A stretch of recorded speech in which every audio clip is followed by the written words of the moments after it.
So Donald Trump has had some trouble with misogynistic statements in the past. I mean, I can give you a dozen examples, but one you probably remember is when he told Megyn Kelly, that she was bleeding from wherever. Okay. Let alone in his divorce proceedings, charges of his ex-wife saying that he sexually assaulted her. So, who are you going to help to straighten out your ship, Donald Trump, when you run against, by the way, the first ever female presidential candidate of a major political party, and you've got this deep history of misogyny and according to your own ex-wife, charges of sexual assault? Oh, you bring in Roger Ailes, who was just revealed to have sexually harassed, at a minimum, 20 women who have come forward, saying a range from suggesting that they hug and kiss him and sleep with him, obviously all inappropriately, all the way out to taking out his penis and chasing a woman around the room. These are the charges against Roger Ailes. So, of course, Trump's going to think, that's my boy! He's bringing in Roger Ailes to help his campaign, specifically to help him with the debates. And Ailes has done that before. He's helped Nixon, George H.W. Bush, Ronald Reagan. He specifically helped Reagan with the 1984 debates. So the Trump campaign denies it, of course. Is there anything that's true that they haven't denied in the past? Hope Hicks, his spokesperson, says, this is not accurate. He's not advising Mr. Trump or helping with the debate prep. They're longtime friends, but he has no formal or informal role in the campaign. So now we go to the New York Times. New York Times reports Mr. Ailes is aiding Mr. Trump's team as it turns its attention to the first debate with Hillary Clinton, the Democratic nominee, on September 26th at Hofstra. According to 4 people briefed on the move who insisted on anonymity because they were not authorized to discuss the matter. So they don't have one source, they don't have 2 sources, they have 4 sources. And these are sources inside the Trump campaign.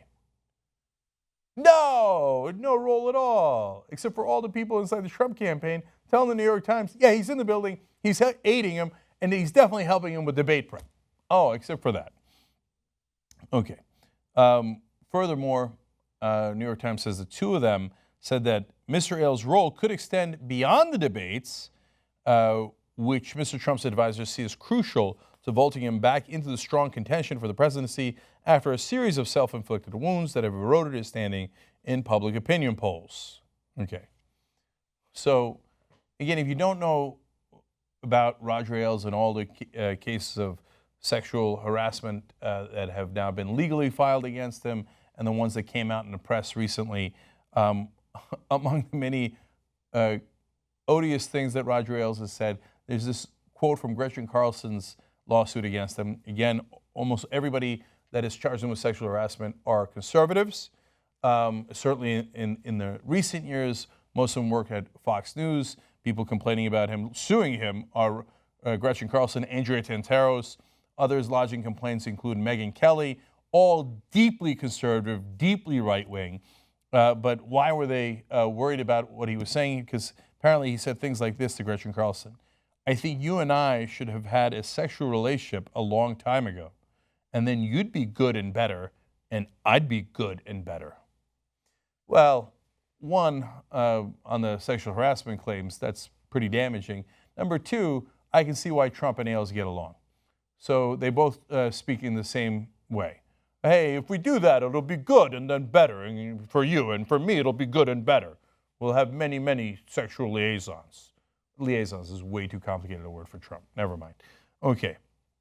Now, it's not just about the debates. Huffington Post reporting that sources told Gabriel Sherman from New York Magazine that Ailes' biographer, he's the Ailes biographer, and he's broken most of the news about the scandal, that Ailes has been advising Trump for months. By the way, that means Roger Ailes was advising Trump while he was also running Fox News Channel.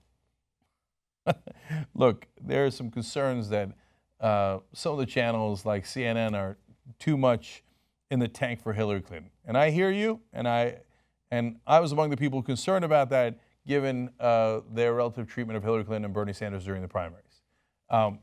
But is Fox News worse? Of course, as always, Sean Hannity, Bill O'Reilly, Lou Dobbs, Eric Bolling kissing up to Trump every single day. And the guy who ran the news channel was secretly aiding Donald Trump all along. So now it's become a little bit more obvious as they do the debate prep together. But I'm telling you, this is a good couple. It's going to work. This relationship's going to work out for them. They're just right for each other.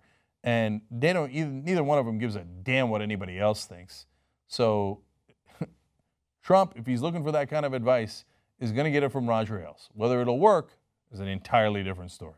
If you're not a member of the Young Turks and you're not getting the whole 2-hour show ad-free, you know what you're going to be thinking?